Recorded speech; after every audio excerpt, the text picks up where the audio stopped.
Hello everyone, welcome back to my channel.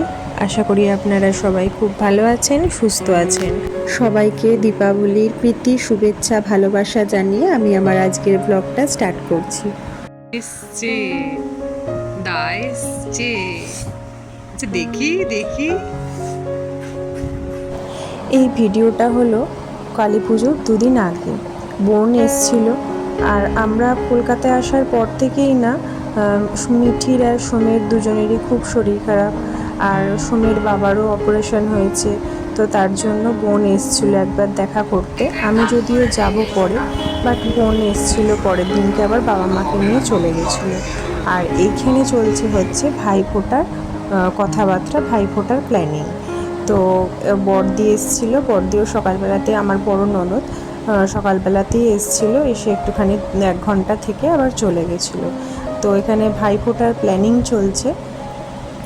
আর এরপর আমি চলে যাব হচ্ছে মিঠিকে নিয়ে ডাক্তারখানা, কারণ মিঠিকে আমি ফার্স্টে একবার ডাক্তার দেখিয়ে এসেছিলাম।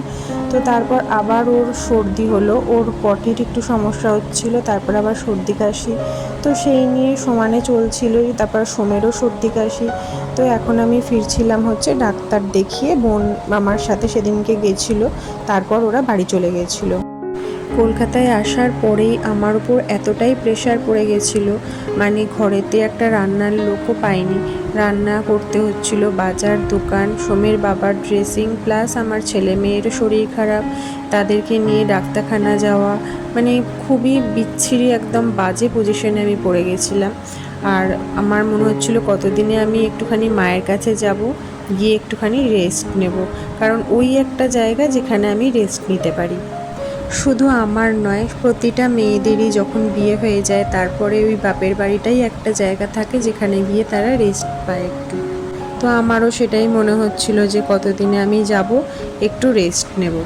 আর সকালেই চলে গেছিলাম বাজার। তো সোমের বাবা বলেছিল একটু তোপসে মাছ নিয়ে আসতে, তো সেটাই এনেছি। প্রচুর দামও ছিল, তোপসে মাছটা 1200 টাকা করে কেজি নিয়েছিল। তো তোপসে মাছের ফ্রাই, মাছের ঝাল, এগুলো করেছিলাম। আর এই তোপসে মাছের ফ্রাইটার যে ব্যাটারটার মধ্যে আমি ধনেপাতা, পেঁয়াজ, আদা, রসুন অল্প করে দিয়েছিলাম, কালো জিরে, নুন, হলুদ দিয়ে এটা মেখেছিলাম। খেতে কিন্তু খুব সুন্দর হয়েছিল। আর এখানে তোপসে মাছগুলো একটু নুন হলুদ মাখিয়ে নিয়েছিলাম, নুন হলুদ মাখিয়ে নিয়ে গোটা তোপসে মাছগুলোই ভাজা করেছিলাম। আমি দোকানে বলেইছিলাম যে ওটা ফ্রাই হবে, তো ওই জন্য ওরা ফ্রাইয়ের জন্যই ছোট ছোট তোপসে মাছ দিয়েছিল। আর এই ব্যাটারটার মধ্যে পেঁয়াজ, আদা, রসুনটার পেস্ট অল্প করে দেওয়ার জন্য ভাজার সময়তেই এত সুন্দর গন্ধ আসছিল, খুব সুন্দর খেতে হয়েছিল। তো এখানে আমি একটু ধনেপাতাও দিয়েছিলাম। তো আর একটু আমি খাবার সোডা যেটা হয় সেটা আমার ছিল না, তাই জন্য আমি এটা দিইনি। ওটা দিলে আর একটু মুচমুচে হয়। বাট গরম গরম আমরা খেয়েছিলাম, ভালো করে ফেটিয়ে নিতে হবে বেসনটা, ভালোই লাগছিল খেতে। বেশ লাল লাল করে ভেজে নিয়ে রেডি হয়ে যাবে তোপসে ফ্রাই। এরপর সন্ধেবেলা চলে এসেছি। তো সন্ধেবেলা একটু যেরকম 14 প্রদীপ দিতে হয় সেরকম 14 প্রদীপ দিয়েছি।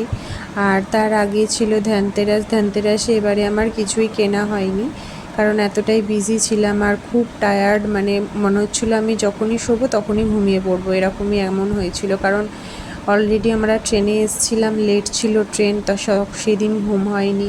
প্লাস সোমের বাবা 2 দিন ধরে হসপিটালে ছিল, সেইখানে তখন আমাদের আসতে দেরি হয়েছে। 2 দিন ধরেই তো মানে লেটে শোয়া, তো তার জন্য ঘুমটা একদমই মানে হয়নি কদিন, তার জন্য খুবই টায়ার্ড লাগছিল। আর এখানে আমি প্রদীপগুলো দিয়ে নিচ্ছি। আর মিঠি তো এখানে সামনাসামনি ঘুরে বেড়াচ্ছে। আমাদের সামনে যে বৌদি ছিল, দেখুন সব জায়গায় মোমবাতি দিয়েছিল, খুব সুন্দর লাগছিল। আর এখানে হচ্ছে আমিও দিয়েছি। আর এই যে দরজার দুপাশে দিয়েছি, এটা সেই গুজরাট থেকে যেটা দেখিয়েছিলাম, এনেছিলাম, সেটা দিয়েই সাজিয়েছি। আর এটা চলে এসেছি পরের দিন রাত্রিরে, মানে কালী পুজোর দিন। এখানে আমি কালী পুজো দিতে আর কি দাঁড়িয়ে আছি লাইনে। প্রচুর লাইন ছিল, প্রায় 1.5 ঘন্টা বাদে গিয়ে আমরা পুজো দিতে পেরেছি। দেখতেই পাচ্ছেন প্রচুর ভিড়। আর কালী ঠাকুরের মানে কালী মায়ের মুখটাও পর্যন্ত আমি ভালো করে সেভাবে দেখতে পারিনি, একটুখানি অল্প দেখেছিলাম, পুরোটা দেখতে পারিনি। বাট আপনাদের সাথে আমি শেয়ার করছি। সোমের বাবা তো একটু লম্বা, তো ও একটু ভিডিও করেছিল, সেখানেই আপনাদের সাথে শেয়ার করছি। এটা হচ্ছে নিমতা আদি কালীবাড়ি, তো খুবই ফেমাস। মানে মাও খুবই কথা শোনেন, খুবই জাগ্রত, সব ঠাকুরই জাগ্রত। তো এটা আপনাদের সাথে শেয়ার করলাম।